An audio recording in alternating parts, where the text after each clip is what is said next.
Hello and welcome to today's show, where I'm here with a guest. Anya of Polite Conversations is what her podcast's called. We're gonna. Anya. Oh, Anya. Sorry, my apologies. Get it wrong right off the bat. Um, what the kind of topic of today's show is going to be is Sam Harris and kind of his views. So there's a sort of personal aspect to the relationship to Sam Harris here, and we're going to kind of explore some of Sam Harris's ideas as well. I think that for my audience, this will be interesting because I know a lot of my audience could sort of lean towards atheism and can be, quite sympathetic towards Sam and his views. I've certainly had difficulty when I've criticized some of Sam's views, and of course, I'm You open to do the not idea. blaspheme in the atheist community. You should know That's better.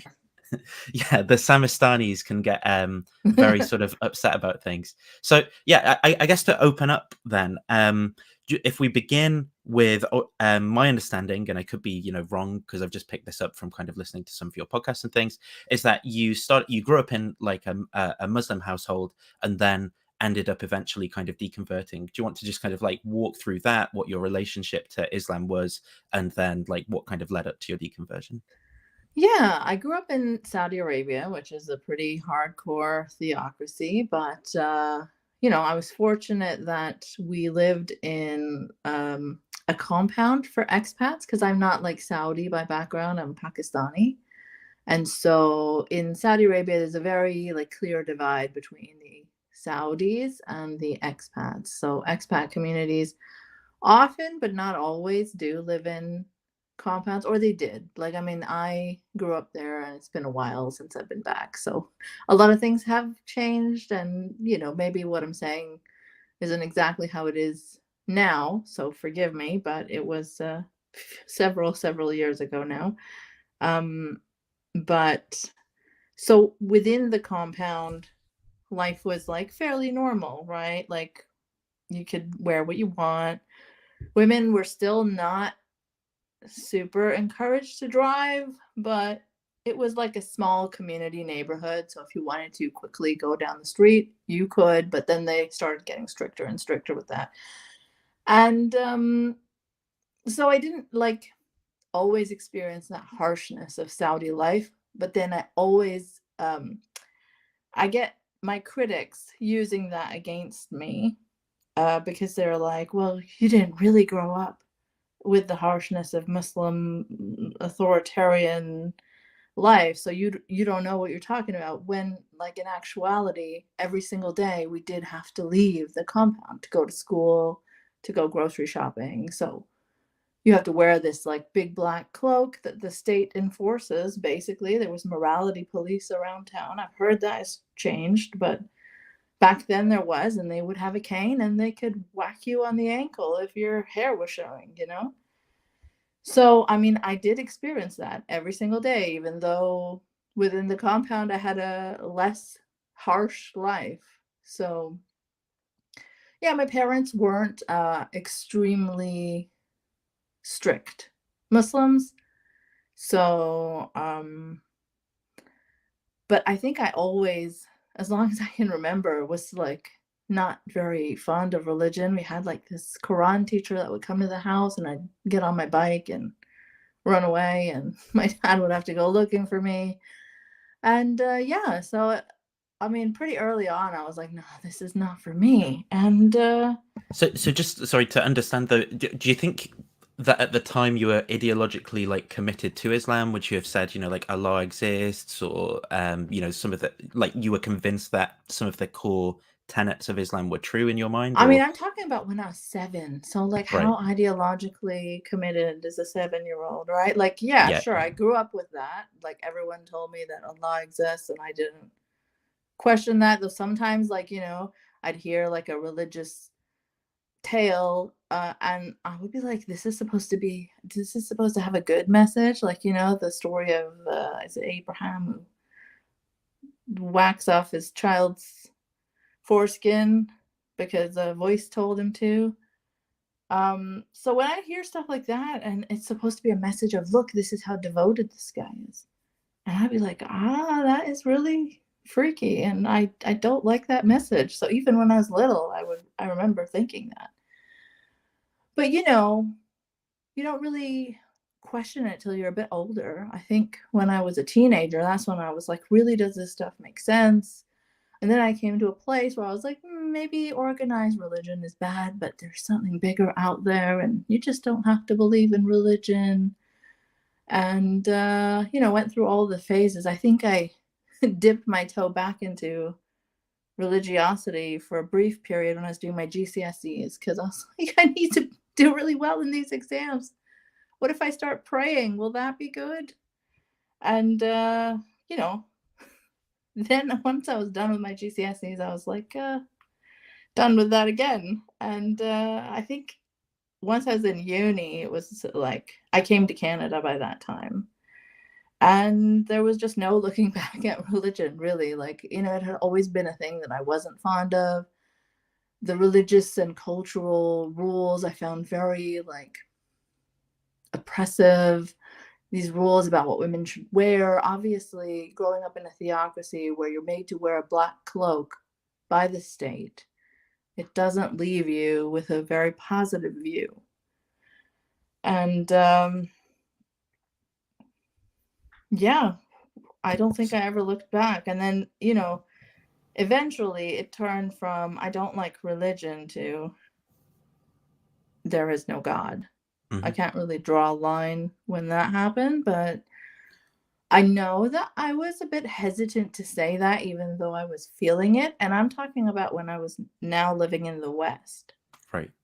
Because I felt like maybe my friends wouldn't take that well, even though my friends were all like progressive and we would joke about religion all the time. But I felt like saying I'm an atheist would be like a line too far. And it actually was. Like, when I said that, I had a few friends that were like, whoa, what? Like, are you saying you hate people who believe in religion? No, I'm not saying that. So it made people defensive. And then came new atheism in my life, I guess, in my 20s and 30s. And is this sort of around the time of sort of like post 9/11 that some of these things are happening? Like, does that feature at all? Well, no, yeah. So post 9/11 was like 2001. I wasn't really online very much. So this was delayed by like a decade, maybe. Like, I had heard of Harris and Dawkins, but only through books and stuff. And only when I got on Twitter did I really start to understand it as a community, atheism. And because I had been feeling a little bit alienated by my friends as well, because a lot of them felt like it was too much to say you're an atheist. It was fine when we're all joking about religion and laughing about that, but somehow the term atheist seemed too aggressive to some people. Right. Yeah. And so when I got online, I think that's when I discovered the atheist community online. And at first it felt like, oh, I have found my people, finally, after a whole life of not fitting in. I mean, you have to understand also, in living in Saudi Arabia as an expat, and I don't say immigrant because you're not really allowed to be an immigrant there. You have no rights. You could be born there. You're always reminded you are non-Saudi and you will never be Saudi. You cannot own property there. You cannot own a home there. So you're always looking to the point where you will eventually leave the country. Like, if your dad or spouse does not have a job in Saudi, then you're out. So growing up like that also gives you like a bit of an identity crisis, because you're like what's known as a third culture kid, where you don't really live or grow up in the culture of your parents. You grow up in another culture, and then I moved to Canada, so it's like yet another culture. And so already you're feeling like, oh, where do I fit in? And then you find I found the atheist scene online, and it felt good for a brief minute there, because these were people that were not so scandalized. These were people that felt angry like I did and could listen to like vocal criticism of religion. Mm. But then I think just a year or two into it, I started to really see the dark side. And it turned into like using atheism as a shield to hide behind, but like to cover your anti-immigrant sentiment or to do like race science apologetics. And then I was like, oh, I need to take a step back because that is not what I signed up for. And when you talk about this part, are you talking just in terms of like understanding your sort of views towards Sam Harris? Is this after you've kind of like seen some problems with his work, or is this before you've kind of, you know, like talked to him or seen problems with So his this work? is definitely before he had on Charles Murray, probably around the time I started to notice issues with Dave Rubin's work, which was probably like 2015, 2014. Like, forgive me if I have the year Sure. maybe off by like 1 year or so, because I don't have these like exact lines in my Yeah. mind. But yeah, I'd say around 2014, excuse me, 2015. And that's when I really started questioning things. And when I started to become more vocally critical about people like Dave Rubin, about people like Gad Saad, these were like a notable part of the atheist scene online back then. Right now, there's really no real talk of the atheist scene as much. It's transformed into other different scenes. Or maybe there is, maybe I'm just not in it.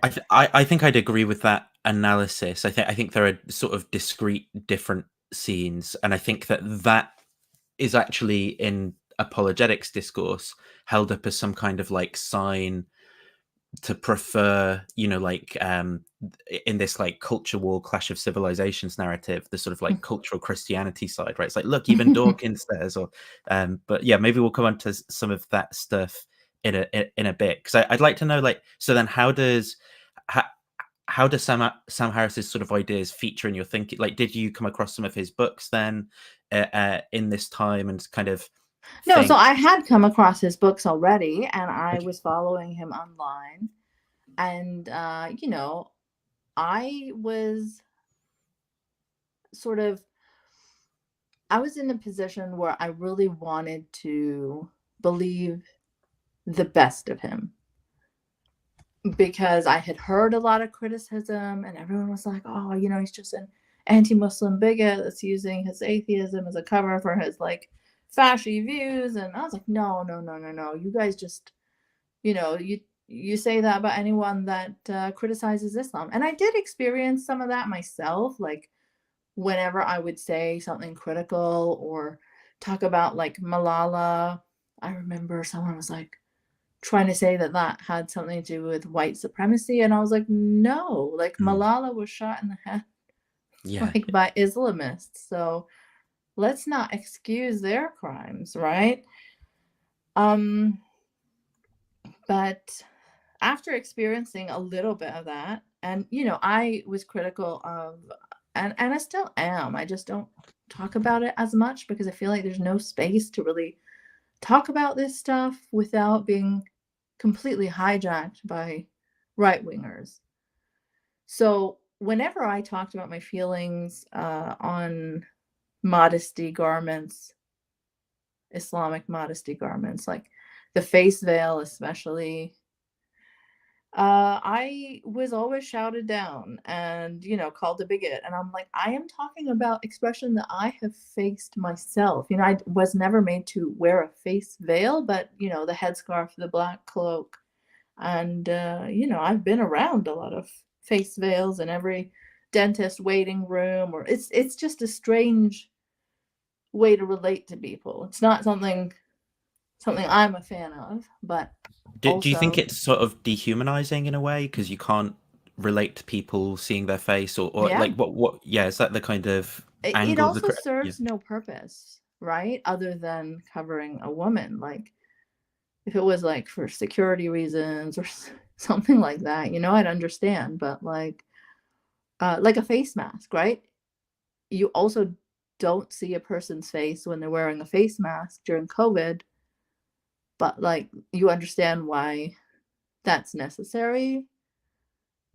I guess devoting your modesty to God was not like something that I found to be a valid reason to do that, right? But I also understand that these women are the most visibly Muslim and the most targeted. So I definitely have a much more nuanced view about it now. Early days, I guess I was just venting my anger from growing up in an oppressive theocracy that made me do forced modesty. It wasn't my parents that made me do it. I remember, like when I hit puberty, my mom was like, oh, well, she felt really sad and awkward. You could tell. She's like, now, honey, we're going to have to get you an abaya. And I was like, what? Why? You're already so like awkward when you're just developing, right? It's like you're wondering what it is about your body that suddenly has changed that you have to cover it. So, it's a weird thing for me. I have a weird relationship with that. I think though this is something that I appreciate in when I hear you talk about these topics, right? Is that I think a lot of the discourse around Islam is very reactionary Yeah. from both sides, and I think that when you talk about these issues, you can kind of see these competing values that you've got, or something where you're like, well, ideologically I don't agree with this necessarily, but I can also see the other side where these people are then being like treated in a really bad way by like reactionary right wingers who are literally just very xenophobic and so there's almost like this complicated dynamic of you want to in some way liberate people from an ideology that maybe doesn't make sense or treats them as second-class citizens, and at the same time enable them to like have their own culture if they want and not be kind of like treated in racist ways basically for inhabiting. Right. I mean, I I cringe at the word liberate, in the sense of liberating people, because I don't think it's our place to liberate anyone really from an ideology. It just sounds like that's not something we can really do. I think we can just say our views, and if someone is open, they will open their minds to it, I guess. But yeah, especially nowadays, like when you hear the news from Israel's genocidal assault on Gaza and how they've taken women and stripped them and taken off their headscarves, and you see how people are targeted for their visible Muslimness, and women are, as they're living in these tents, they're finding comfort in having like a security blanket cover all over them. You don't know like what they're wearing, what they have to wear. It might be actually practical to have like a cloak type thing that can cover you up when you don't have your home and sanitation, and people are having their periods, they don't have hygiene care. So like I'm really having to think about the other side, especially these days. And yeah, what was I saying before that? So the thread before that then was just kind of with respect to Sam Harris's ideas. Then how deeply did you become persuaded of some of the sorts of things he was saying? Was that were you almost tempted in a way, because there's almost this sort of narrative trope, right, of the ex-Muslim who sees the errors of Islam and now becomes this sort of like talking head for right the other side of how such were you a ever, lucrative path I could have been on. exactly. So yeah, how like were you ever tempted towards that? Did you ever feel you crossed the line? I didn't I wasn't tempted towards it because of the lucrative nature of that Sure. path, but like I did want to believe that, Bill Maher and Sam Harris are my allies and they are giving me a voice on a larger platform. Not me directly, but they're saying some of the things that I want to hear said, you know? But just very quickly it became apparent. Like, I think Dave Rubin was sort of a node in the whole Sam Harris story that kind of made the whole thing fall apart really, really quickly, because his support for Dave Rubin, he used to support Dave Rubin on Patreon back then. And like everyone started to notice it. And when he would do these AMAs on Reddit, people would keep asking, why do you support Dave Rubin? And those questions would be very promptly deleted. And so a lot of these things, they just didn't add up, like, to the values that he proclaimed, and how he always says, like, of course I'm not anti-Muslim. And then he would like praise Douglas Murray, who is so extreme that he's basically just pushing white nationalist talking points half the time. And, Sam seemed to lap that up, and he would post very extreme content sometimes. Like, he posted Rubin's Tommy Robinson interview from back in the day and said that he didn't see anything bigoted that Tommy said in that. And like, I went back and listened to it just like a couple years ago, and I remember being appalled back then, but to listen to it now, it was even more appalling, because Tommy Robinson's doing the typical, Somali migrants are coming to rape our white European Fighting age women. males. Yeah. Just like horrific tropes and stuff.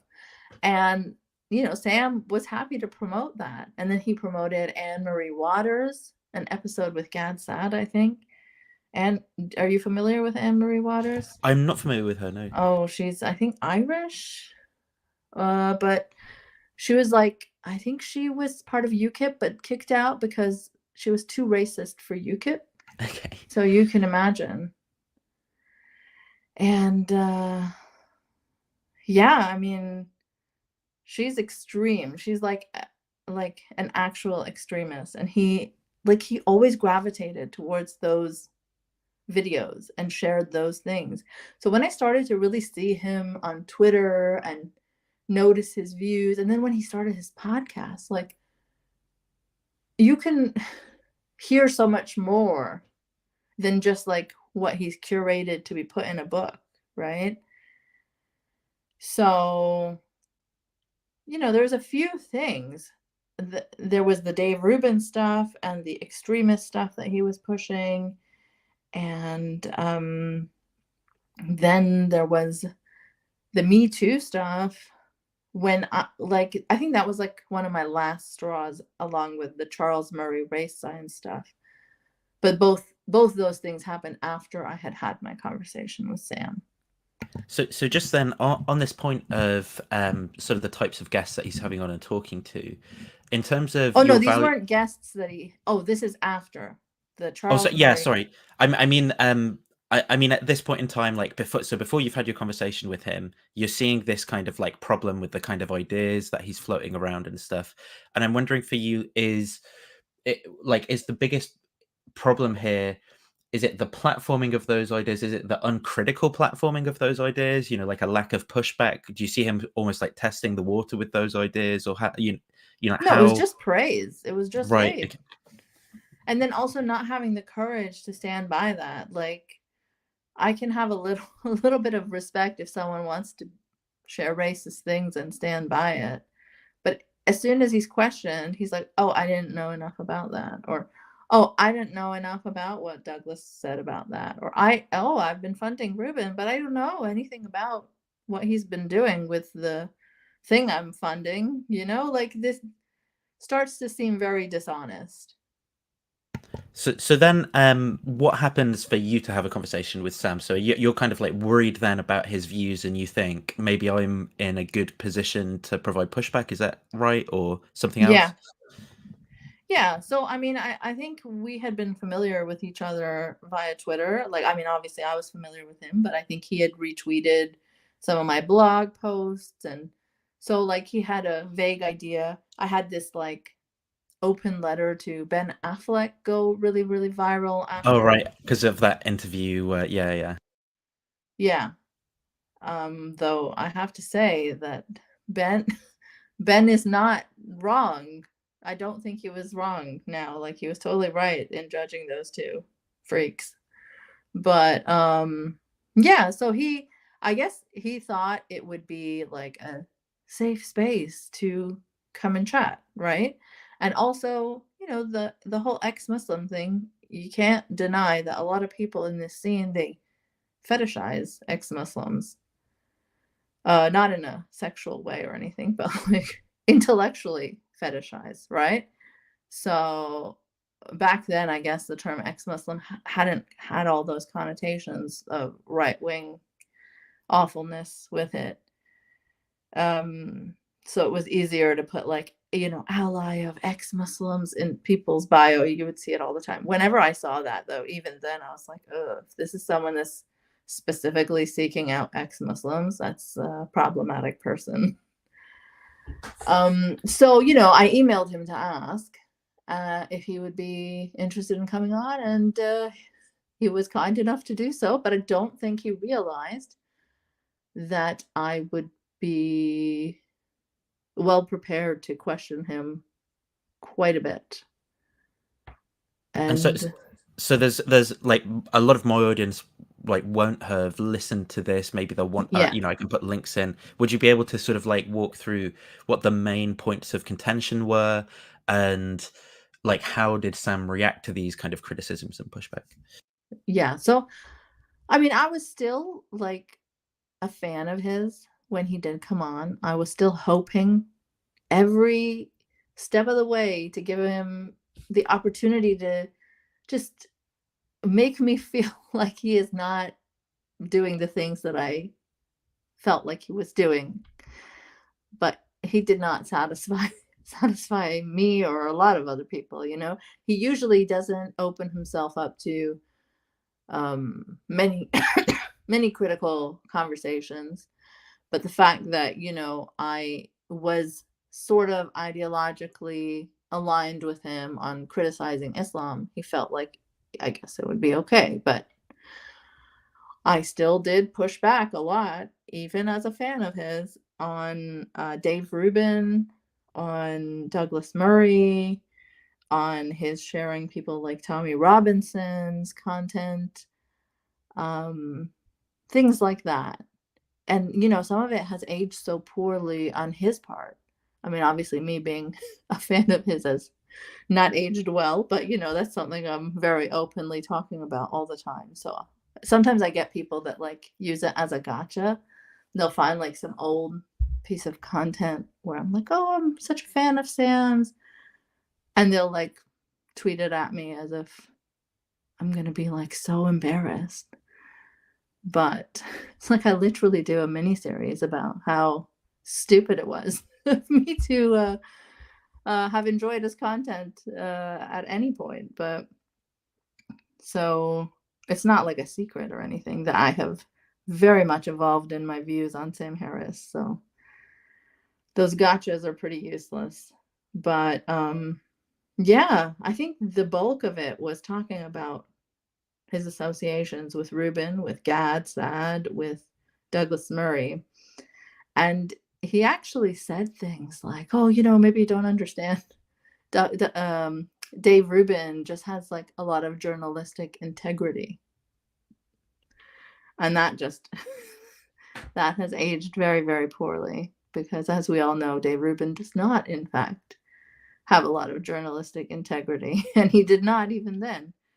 And Gad Saad, he also defended him, and now even Gad Saad and him don't get along. Gad calls him the Malibu meditator or something. And yeah, I think he hates Sam because Sam is anti-Trump. I think that's the bulk of the reason that he hates him. And at the point in time when you interviewed Sam, was he sort of self-identifying as being a part of the intellectual dark web, or is that a little bit later? That didn't exist yet. Right. So he's still kind of, even though he's very sympathetic to all of those views at the time, he's almost not fully in, you know, that kind of identity as like a counter culture war group or something, however they brand themselves, isn't necessarily established yet, would you say? They didn't brand themselves as a group yet. But once that Barry Weiss article came out in the New York Times, I think it was 2018, anyone who is familiar with most of those characters knew like what clowns they were already for like 2 years. So that article was really funny and made a lot of fun of. And the photo shoot was really funny. And, Yeah. you know, there was a lot of memes about it. And I think they very quickly realized how embarrassing and cringe it was. And then they started to like back off from the term, like, no, it was always meant as tongue in cheek, or it's always meant to be a slight joke. And then when Sam's buddies, I think after COVID started, some of them went very fully anti-vax, anti-mask, and just became very, very embarrassing, really. Some went like, you know, the stolen election route. He just could not disassociate from them fast enough, though it wasn't as if people hadn't warned him or talked to him about it or shared in great, great detail why these people are so problematic, like for years. And yeah, he just did this little thing about, oh, I'm handing in my IDW card, I'm officially retiring. We were never really a group anyway. And he always he does that.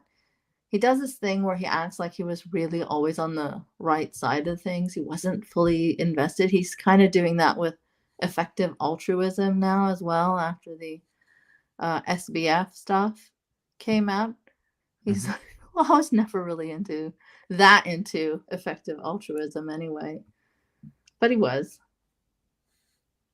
And so after this first interview, am I right in thinking you had him on for a second interview again? Oh no, he probably wouldn't talk to me after that again. Okay. So maybe I've got that wrong somehow. I think it might just be because it's been a while since I kind of went through the series. It was a very long interview, so it might have felt like 2. It was like 3 hours long. Or it could be because then you started kind of doing a series, right? Kind of like, what the hell happened? And you looked more in depth into Sam's kind of like views over a number of episodes right after that. Yeah. So would you have said, do you think, prior to the sort of like current Israel-Palestine conflict heating up over and becoming very morally bad and evil and everything that's kind of happening, and then Sam being rolled out by a lot of these sort of podcasts as, you know, the resident expert authority on, you know, the conflict and Islam and stuff like that, but if you can remember, just before that happened, would you have said he was on a more positive path? Do you think he was kind of backing down from some of the more extreme claims, or beginning to identify some problems with? No, not at all. I mean, that's what I mean. Like, once you see through his Islam takes being so awful, I mean, they appealed to the angry person who left a theocracy in me and wasn't really seeing fully clearly, I guess. But once you see through that, then you see that his takes on so many things are terrible, like the Me Too stuff. I mean, he's been defending people like Louis C.K. and I mean, Harvey Weinstein was the I guess the one case that they're all like, oh, well, that's bad. Yeah, he's a serial rapist. Okay. But that doesn't mean that there isn't a spectrum of inappropriate behavior, right? And, you know, I've always been like a feminist, a progressive. That's what informed me leaving my religion. That's what made me think about it and want to become, or that's what made me not believe anymore. So why would I not question these atheist figureheads in the same way? Right? It's completely against my feminist values that these people were so anti-Me Too. Well, of course, they always do this like speaking out of both sides of their mouth. They'll be like, of course we support the cause in general, but it's gone too far. Yeah. You know, like, who was the guy that the story came out about, who had like a button on his desk that had like that was connected to a lock on his door? Do you remember hearing that? Like, someone in No, I don't think TV. I've heard of this. Just like an awful story. Are we Like, talking about like American TV or yes, UK? sorry. Yeah. So anyways, I forget his name, but like, Sam defended that. Louis C.K. Do you remember the When story? you say he defended that, though, presumably you don't mean he's like defending the lock, but you mean he's kind of maybe downplaying. Yeah, he was like, There's always this kind of like plausible deniability type exactly. Like, distancing of course, that wasn't like some evil supervillain thing or something. Let me see if I can quickly find something about it so I don't say something incorrect. Yeah, I know don't. how pedantic Sam fans can be. Because I think that this is sort of something I wanted to ask you about in general, that I certainly see a lot, and I think maybe perhaps you see too, and talk about in your podcast episodes, where Sam kind of does this thing that is called by the sort of, the rationality circles online, like decoupling, right? And the idea is that there's a kind of distinction to be made between people who are high decouplers or low decouplers or something like this. And low decouplers are meant to be people who are quite bad at pulling sort of arguments out of their context. And high decouplers are meant to be people who, are embracing this ideal of rationality. They can really focus in on the arguments, whatever. And I think that there's something to be said for actually sort of being able to do both depending on the context. But I think the move that Sam kind of makes quite a lot is to sort of abstract everything away, from all of the context completely, and then just kind of make claims that are not very, that they can be quite easy to defend when they just kind of stand on their own. But it's only really when you put them in the context that they are back against that it's like, oh, actually, there's a reason that you're bringing this argument up rather than some other argument, or that you're saying that rather than that, and the context can actually become really, really important. But then Sam's like, no, I just want to focus on, like these sanitized claims or something like that. And then I think that that's what his audience really like about him too, because that's why it seems very logical what he's doing, and very it doesn't, though. Even on a very basic level, he's completely self-contradictory now on so many levels, right?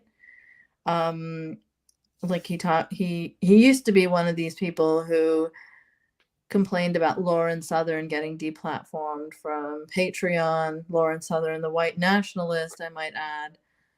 He did a whole like monologue on one of his podcasts about how awful it is to, have a conservative journalist just like deplatformed at the woke whims of some tech guy or something. I don't know what he said exactly, but he thought it important enough to do a whole monologue about why he was also going to quit Patreon because to make a statement because Lauren Southern, and she was deplatformed because she actually shot flares at a migrant boat gun, which they determined like could have caused a loss of life.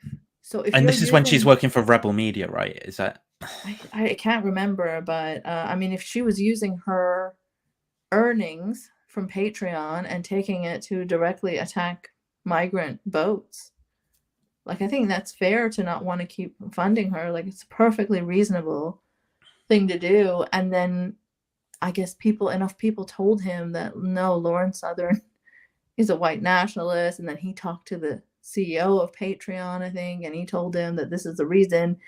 Then he kind of was like, okay, so they had a good reason, so I'm not quitting Patreon. But he didn't like backtrack and explain who Lauren Southern was, because he had defined her as a conservative journalist, like completely whitewashing her. But he didn't, in the follow-up, explain that no, she's actually way worse. And yeah, Then later on, I think Sargon of Akkad got deplatformed from Patreon for using the N-word or something. Okay. And that's when a whole bunch of them quit, including Sam. Like, he actually quit. And, he was like, if you listen to it in context, it wasn't as bad as they make it sound. Like, I think he was telling some Nazis that they're acting like the N-word. Like, I he was, mean, that's a yeah, weird. I it's mean, I can not, imagine contexts that aren't bad, but that still kind of this is not, sounds. no, Yeah. this is bad. It's still Yeah. bad. Even if you're using it to insult Nazis or something, it's bad. You can't use a racial slur. Well, it sounds like it only works there if you sort of accept that it's a pejorative, right? Like what I mean is, I can imagine, I don't know, people just maybe rapping a song and then it gets flagged as, no one like means anything by Right. it in particular. But to say, you're acting like that, to persuade someone, it almost seems like you're agreeing that the slur word like truly applies, and that there's like an archetype of people who are of that skin color and fit that. Yeah, that's kind of a weird use, I think. Anyways. Yeah. I just, you have a limited amount of time in your life to defend a certain number of things. And the things that he always chooses are like these weird ass things. Yeah. He has defended professors getting into some trouble for doing blackface at Halloween in a context that involves students. Like, so why waste your time on this? And now the now the campuses are like calling cops in to beat in the heads of peaceful protesters protesting a genocide, and there's no concern about that. Absolutely. Like, that's what I mean. He's full of these You're talking about the hypocrisy. deplatforming, like free speech stance, and then all of a sudden it's kind of out the window, right? Yes. Yeah. And he just did a episode called Censorship and Free Speech, or Censorship and Freedom, or something like that, with one of these other free speech guys. And none of them seem to have an issue with these campus protests being silenced. In fact, they were talking about like McCarthyism in the sense that as a good thing. No, like right-wing voices are being silenced by woke cancel culture.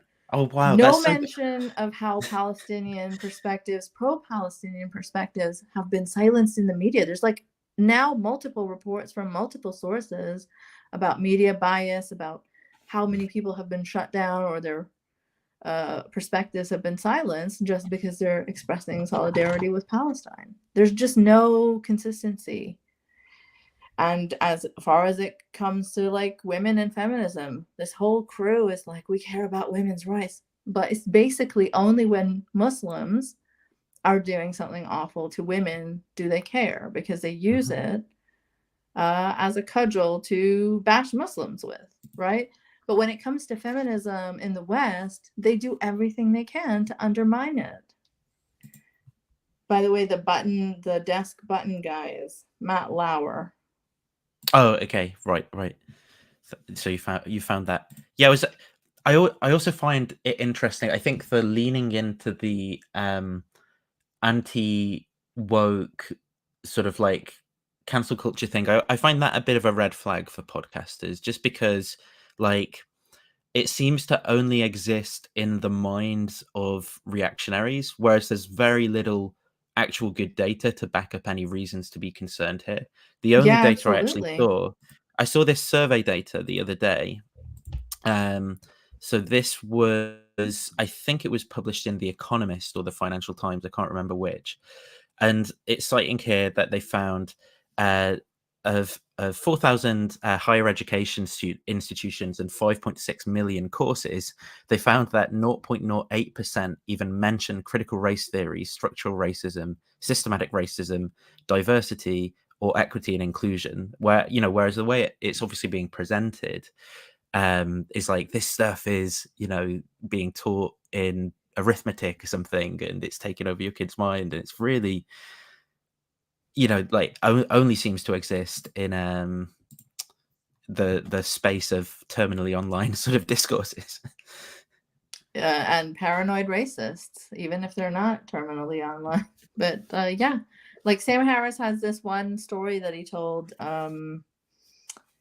Who's that linguist? John McWhorter, right? Right. Yeah. He was on John was on Sam's show, and Sam was like lamenting about how his I think 11 or 12-year-old daughter, not like a baby, wanted to be a cup of coffee for Halloween, and her daughter, his daughter's friend was going to be like the cream or something, and he's like, how does he have this talk with her about how she can't paint her face brown to be a cup of coffee? And I mean, it's like, it's not necessary. Yeah, you can be a cup of coffee still. Slap a giant logo on the cup, man. You don't need to paint your face brown. Yeah, and as we all know, cups of coffee also tend to have big lips, and that was the hardest part of the outfit to persuade her not to do. Yeah, I mean, it's very sort of bizarre, all of that kind of stuff.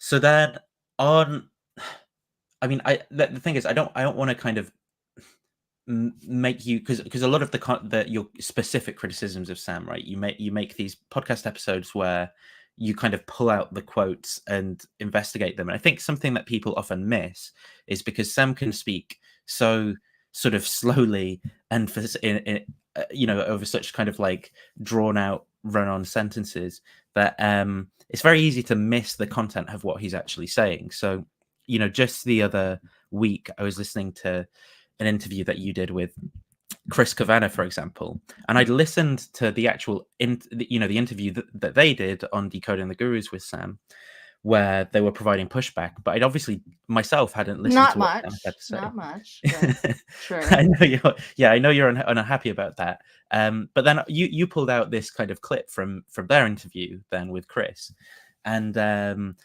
I somehow I'd completely missed this. I don't know, maybe I'm doing the shopping or something while I'm listening, but Sam just starts saying, yeah, I guess like ethnic cleansing isn't actually that bad. It's been done through most of human history. It's I forget the exact phrase he uses, but he says, it's like the soup of the day or something for. Yeah, and I'm like, what the hell? Like, this is actually an insane, okay, there's a debate to be like. You might think the debate to be had from someone who's on Sam's side of things might be whether or not it even is ethnic cleansing, like to say, well, they drop leaflets in the area, they're not actually killing people, so, something like that. But instead just to go, oh yeah, actually not genocide, just ethnic cleansing's all right. Yeah, it's not a big deal. It's when people don't get along and they move. Yeah, and that was like, I was like, wow,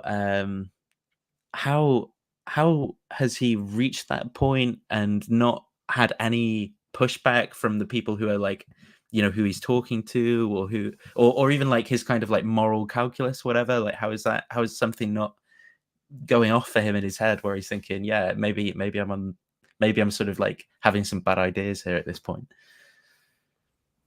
Because the people that still respect him are like the most indoctrinated believers I have ever seen. I mean, it's like they need to be, I mean, it's like a religion almost. It's like, I mean, I hate to be like those anti-woke, they're like, wokeness is a religion, but it's a cult. It really is. Cult of rational bros, many cults.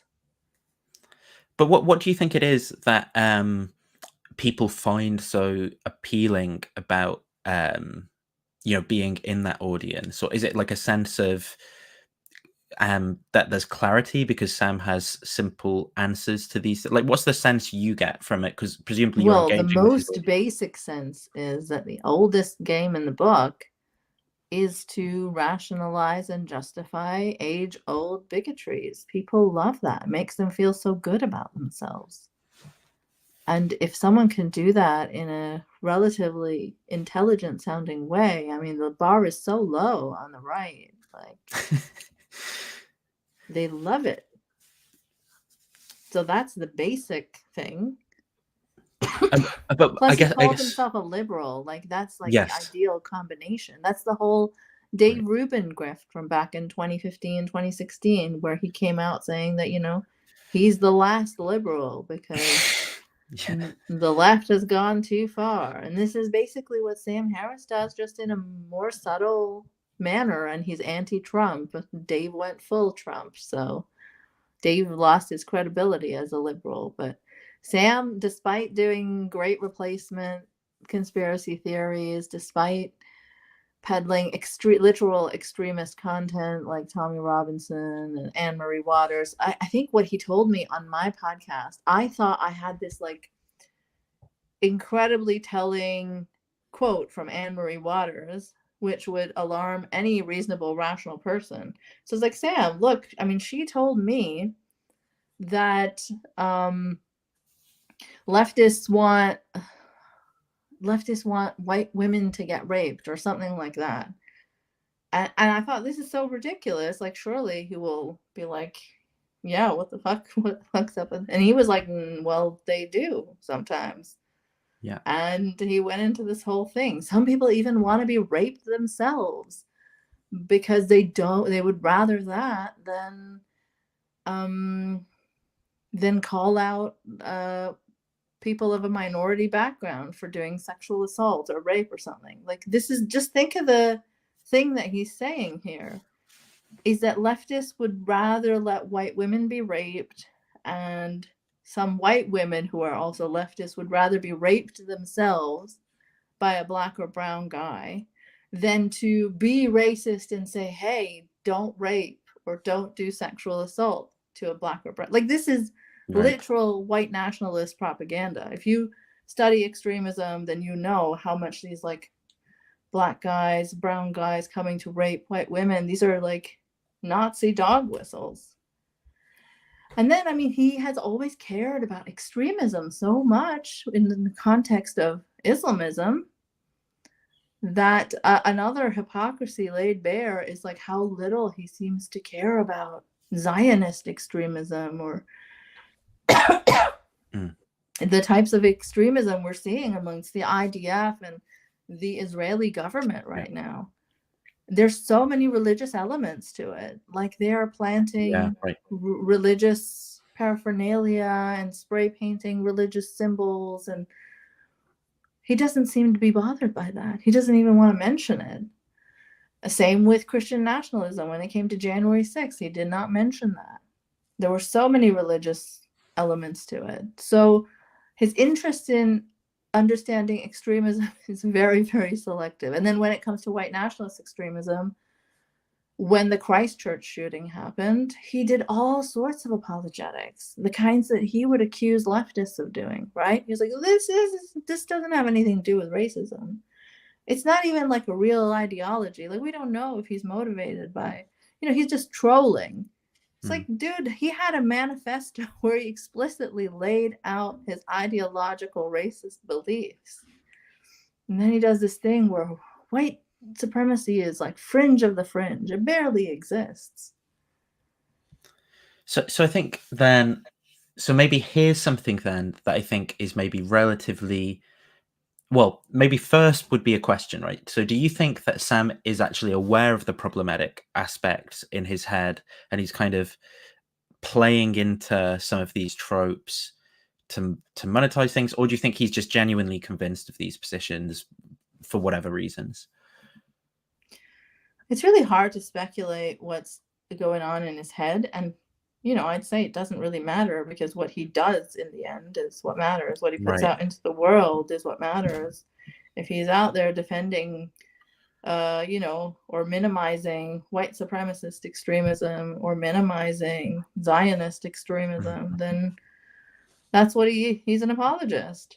I don't know to what extent he's genuinely convinced and to what extent it's him minimizing his or hiding his power level, as they say, right?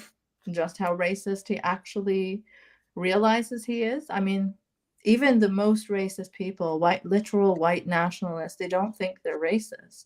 Right. Richard Spencer says he's not He doesn't hate anyone. He just And is cares. that because they're trying to sort of like shift the discourse so they don't get labeled that way, or is it I something think else? that everyone in their own head is doing something for a noble cause, right? Like, Mm. be it an ISIS fighter, or like, he's not an ISIS guy, is not going to be like, oh Oh, I'm yeah, an I'm evil an person. evil. Yeah, he's going to be like, well, I'm fighting for the liberation of whatever, right? Like, so in similar ways, like, white nationalists are like, no, we're not hateful. We just care we just care about our people. We want to, whatever those 14 words are. I guess the reason that I was asking that, because I was sort of then wondering, wouldn't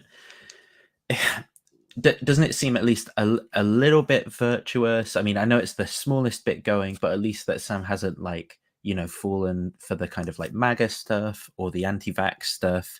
I know he's been more sympathetic than he should have been to like lab leak and things like that, but he has at least been providing some pushback, and you'd maybe think if his only concern was sort of grifting or like pandering to a prejudiced audience or something like that, you'd maybe expect him to have No, gone down the no. same So route. you misunderstand me when I say grift. I don't think he's like in it for the money or just pandering to racists for some kind of popularity. Like, he genuinely is convinced that he's a good liberal and Right. saying good things. Like, there's that element is definitely there. But whether he realizes that he is promoting extremists, like, he might very well realize that, but he may have sympathies that he downplays. But to say that it's virtuous to not be a Trumper or anti-vaxxer during a global pandemic, I think, Yeah. is really the lowest bar. And there are so many awful right-wingers that also can cross that bar, like David Frum, literal self-identifying right-winger. He's not a Trump guy, and as far as I know, I don't think he's anti-vax either. In fact, he's been very much to the left of Sam on a lot of these topics. Like, his criticism of Trump's racism has been much harsher, whereas Sam will defend Trump from accusations of racism if the left makes them. He'll always do this thing where it's like, yeah, I generally agree that Trump is racist, but this particular instance that the left is saying he's racist for is absolutely wrong. And he's done that multiple times. I guess maybe my worry that lies behind the question is, if we see people like Sam or I think there's a clear kind of pipeline in terms of content that people consume or create between kind of like deconverting from religion, going into sort of like new atheism, and then potentially going into like some form of like cultural Christianity now or something like that. That's where the current kind of discourse is leading people. But I worry maybe if there isn't enough praise for when I know the bar is like being lowered to the absolute minimum, but for when these people do, kind of like adopt some good epistemic standards or get But something why right should or there provide be pushback. praise? I mean, like, I don't praise Islamists when they do like bare minimum good things. Like, if they're giving charity or something like that, I don't be like, oh yeah, at least these Islamists are doing charity. I think in my view, it's maybe because that sort of thing then it at least kind of holds the door open. It shows that you're not, It it doesn't. shows that there's a bit of These okay. people have like hammered the door shut behind them a long time ago. They don't want the door open. They have dedicated their lives to fighting the left. So what, like, I think giving any little inch to the right has been the left's downfall for a long time. Like, when centrists are like, let's hold the door open, let's be reasonable, let's be charitable, what do these guys do? They shift the Overton window further and further right. It does not benefit the left in any way whatsoever. And then we have centrists ushering them in to push our barriers away as well, like Yeah, do you think that normalizing transphobia or whatever. do you think the criticism there though would be then of people who are like, say, sitting around the center, and that they're not being firm enough then, or that they're being too uncautious when there are people kind of trying to shift the Overton window, or trying to use this sort of like diagonalization type stuff, and people are just not being clued in enough to that happening or firm enough with their boundaries? I don't think it's I don't think it's naivety, really. Okay.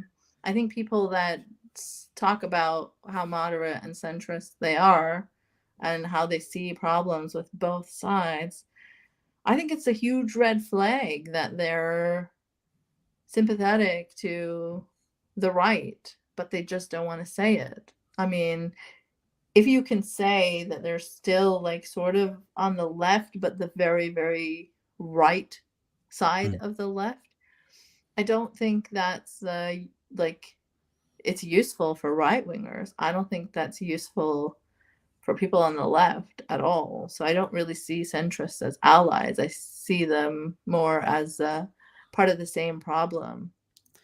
That's very interesting to me, because I find myself in a very weird position here, and I know I'm gonna say a line that you will have heard from heterodox podcasters, right? Which is like I'm politically homeless and I get it from all sides sort of thing. But I do not mean it in that sort of way. I mean, there's actual examples of me, for example, having conversations with someone like Peter Boghossian, or criticizing Jordan Peterson on the grounds of like saying, well, I consider myself a postmodernist, or I think that actually, when we look politically and socially at trans issues, we actually need to give trans people more rights, and the world's more prejudice against them than it is, sort of like pandering to them as something like that they might be concerned about. But then at the same time, when it comes to my and obviously these concepts and terms are all going to be slightly different in like a US to a UK context, but but my political philosophy is like conservative. I obviously really dislike the current Conservative Party in the UK. I think they're horrible. I think their immigration policies are horrible. I think the cultural stuff they do is horrible. But in terms of the political philosophy, I say, what, I align fairly around there. But I think I'm still What do on you board. align with exactly? So broadly within the UK's Conservative Party, there's like two main traditions. One's like called One Nation conservatism, and the other one's this kind of libertarian end, which is the end that's borrowing more from like the kind of US talking points of Republicans, and more kind of like we need more free market capitalism and stuff. And I think that there's a number of different things that go on in political allegiances, but some of the values that I like about One Nation conservatism is that it's kind of built around a sense of obligations that people have towards other people in society. So the idea is that people who manage to accumulate capital kind of have an obligation to the poorest in society to give that back in some way, that we have obligations of like public service and duty, or that as a country that's like prosperous, we have obligations to help like poorer countries, to help with issues like migration, or like But when we I don't really see that coming out in any sort of conservative movement from anywhere. Like, I think it is from this One Nation movement. The problem is that the libertarian movement kind of won out post Brexit, and that's really where the party's been at. But I think Theresa May lent towards that type of conservatism. Rory Stewart, who's not really in the party, lent towards. But yeah, okay, so he sounds more reasonable, but he definitely identifies as right wing. So I'm sure that if I were to have a conversation, I don't think that we would align on a lot of things. Like, I mean, I guess you're saying that you prefer more moderate conservatives. Yeah, I think what I'm saying is I find myself in a weird position, right? Because I can identify these things that you're saying are going on with these kind of quite far right, usually podcasters saying, the political landscape's shifted, but that's really an attempt to adjust the whole discourse to, Yeah, yeah. justify their positions not as being extreme. But then I find myself kind of like actually drawn to a position that is at least historically, traditionally considered kind of like conservative, right? In the UK tradition, at least, but maybe it'd be considered very liberal in American But politics. like, don't you think that the left also embodies those values, like helping the poor Oh and yeah, I think so. migrants and things like that? I So agree. I what think there's makes a you identify more with the conservative side of it than yeah. I think one thing would be the connection to like literally like conservation tradition and history. So like I actually do support the constitutional monarchy in the UK, and not on the oh, ground. Yeah, I know, and not on the grounds of I think that there's like a divine right of kings or blood lineage is a good. that's not Uh, something you hear very often in yeah, 2024. So it, I don't really know what to say to that. and Actually, I'm it is quite surprised. it's basic. I think you can provide some reasons that people would be able to see them as actually like okay reasons, and one of them would be something like if you look at any political system, none of them are really perfect, but if you look at say somewhere like America, if someone like Trump becomes president and they're in that top position of absolute power, well, you can see the way that the checks and balances don't really work in place in order to kind of like deter that person from making really really horrible decisions, right? Whereas I think in the UK, if you get it is kind of impossible to get someone like Trump, because we have this symbolic monarch that they've been completely kind of neutered by the way that our history and stuff's turned out. And then we've also got But I mean, all of these. even I'm paying for them, which I don't love. Yeah, I know. I understand that. Like that stuff's going to be frustrating. I would say. I mean, my point of view obviously would be that it's kind of worth it, but It's not worth it to me. sure, I'm not getting anything yeah. from it. But I think that's kind of the upshot of the disagreement, right? It's like that's almost determined by the conclusion, I think, rather than the other way around.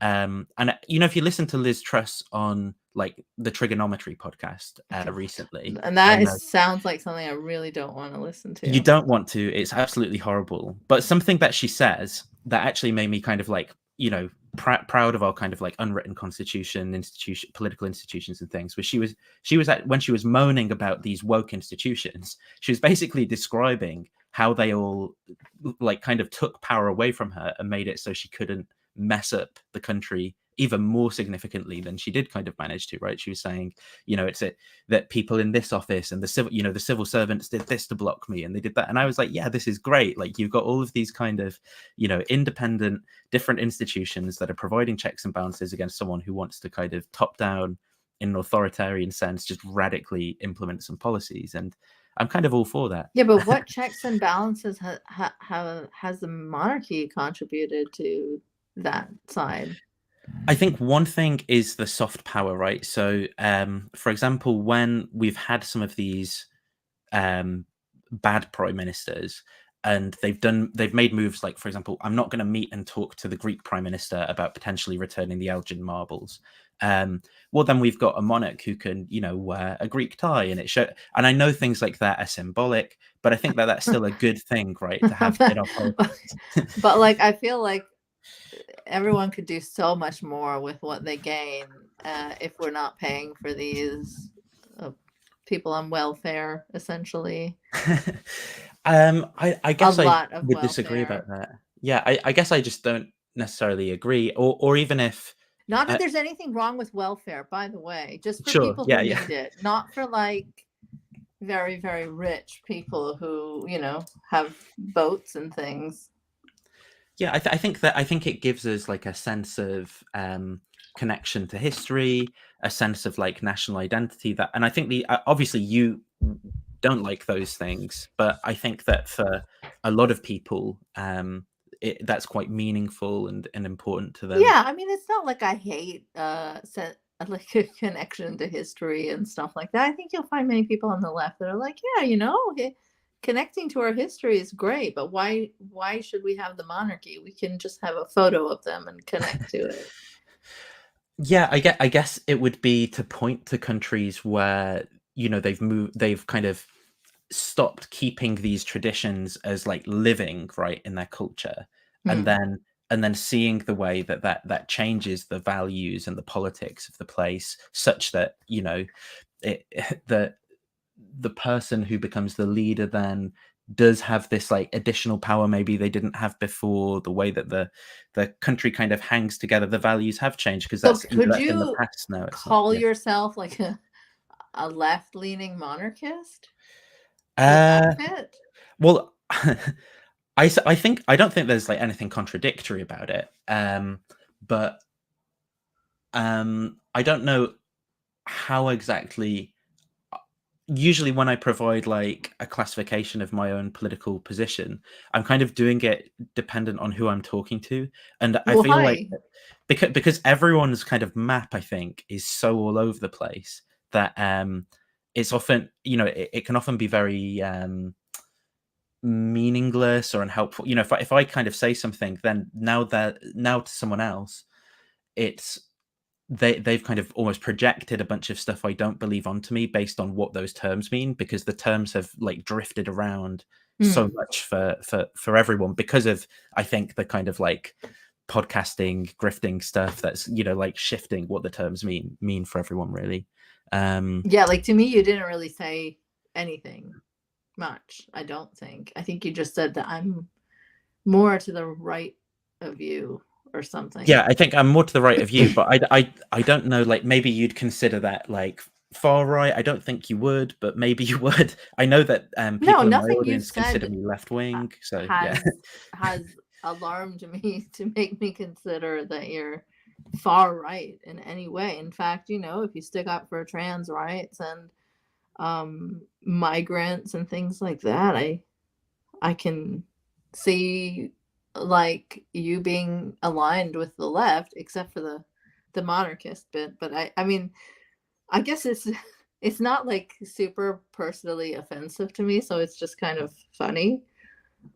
Um, but do you think the personal responsibility thing, maybe UK could take that and stop making us pay for it? um I think there's certainly conversation to be had about the amount of money that gets spent and how it gets spent, and maybe you would limit the size of the family, or its How estate, do you and limit the size basically of how the they're run. family? I'm not really sure, but I would look at like who gets like security protection, for example, or I'd All look, right, okay.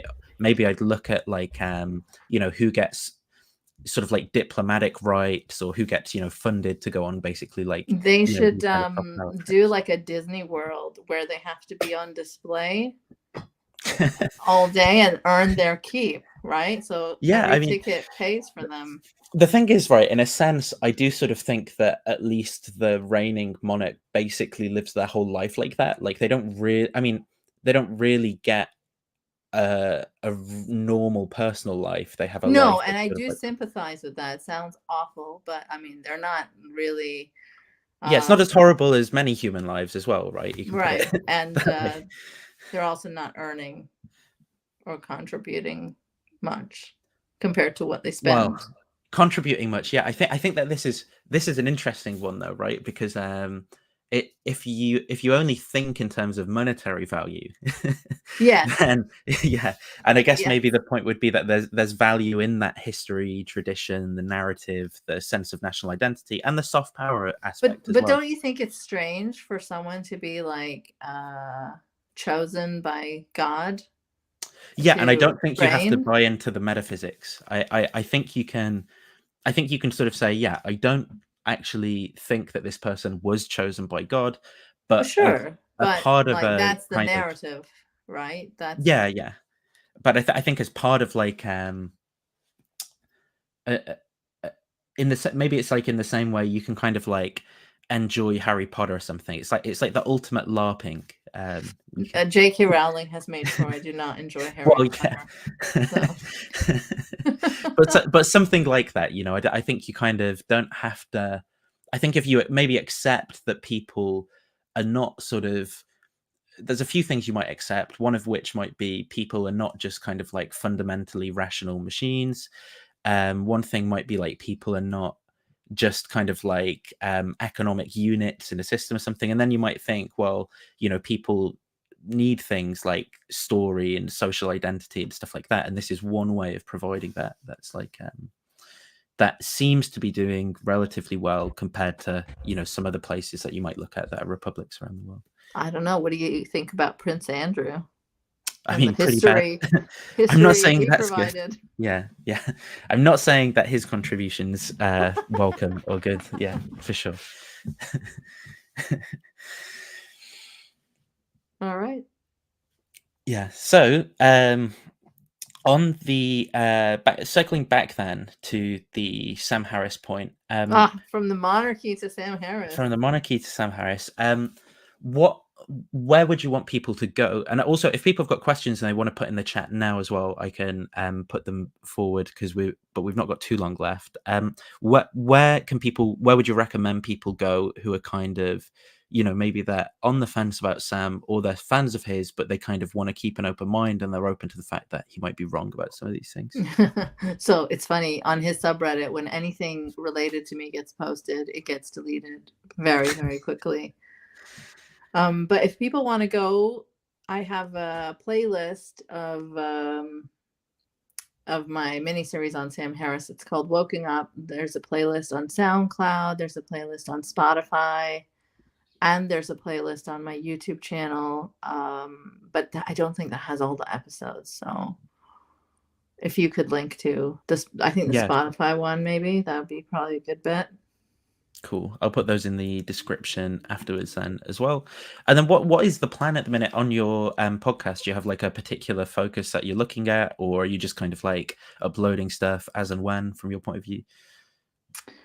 Yeah, I do this mini series about Sam Harris, which takes like so much out of me. And since his incessant like IDF propaganda, like I feel like I've had to just take a step back from that because it's been really and I've got a pretty thick skin, so usually I'm able to laugh about his worst ideas and views and comments and clips, but these days I'm feeling truly sickened by some of what I'm hearing.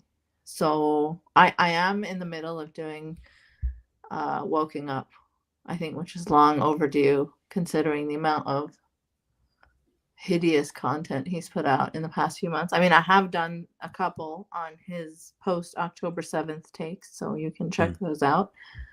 But I think now it's just gone so far beyond even. Like, he had a Netanyahu fan on to discuss how Israel is completely moral and this is just urban warfare and not a genocide, actually. I mean, how do you, as a skeptical mind, like have a fan of Netanyahu on to discuss this with? And was some kind of buying his points there? Because obviously, absolutely, 100%. Right. Yeah, that's interesting. I don't know. I don't know how he can square that away with not being skeptical to any degree, because clearly there's so much kind of like propaganda involved, right? Yeah. But yeah, I mean, I guess people have to tune in to your podcast episodes to see how it is that he squares it away. Yeah. I also do a mini series on the global far right. Oh yeah. And I'm just finishing up editing an episode for that. So we touch on Israel. Yeah, so I've enjoyed your collaborations with the I Don't Speak German podcast people as well. So. Oh yeah, we do Twitter Spaces and stuff regularly. It's funny, you enjoy these very left-leaning shows, but I have a, I enjoy a lot of different things. I'm the true ideal of what the heterodox podcasters wish But they that's could what they be. all say. I know. Okay. Yeah. No, I would recommend, if you're, to watch. I don't know if you have, but I'd watch my like engagements with Peter, where I was kind You of, did send me one, which I yeah, enjoyed. I, Yeah, yeah, this is, and you don't like kind of flaunt this idea that you're like heterodox and centrist, and if you're not leading with that, then I'm no, more inclined to believe that maybe I you think kind of this have is a foot in. Yeah, I think this is just genuinely where I fall politically, but I'm so critical of that trope that I hate, like, when I say Yes, I hear sentences what you're that saying. sound, yeah. I mean, I've been there myself, right? Like when I Mm. was a Sam Harris fan, I felt a little bit betrayed by the left at times, and I certainly didn't like the right. So I guess I did identify more centrist than, I mean, I always did identify as on the left, but more to the center than I do now, I guess. I've been told apparently Peter Boghossian's going live later, and I may be invited on, so maybe I'll Oh, get that's to. interesting. I would love to talk to him more about Hungary. So, Oh, God. Yeah, these people that think wokeness is authoritarian are making friends with real fascists. yeah, right. That's the. I mean, obviously he justifies it to himself, but I find it so deeply contradictory. The whole like I'm a classical liberal line, while like Yeah. promoting, like Christian nationalism and an illiberal, guy. I found I've got to be so careful with my language though, because when when you say words like fascist, whatever, then you enter this whole semantic debate, that I think is like, okay, whatever, very, very bad people. Like, Yes. I mean, I feel like I've been exactly where you are. I just care less now about what yeah, those people think. So, I relate, and hopefully you'll keep coming towards the left the more light and side, more. the good side. We'll The see. We'll good see. side. That's right. Well, I appreciate you coming on, and thanks for talking about this topic. I'll put the links in the description. Yeah. Cheers. Thanks for having me Cheers. on. Thanks, everyone. Bye.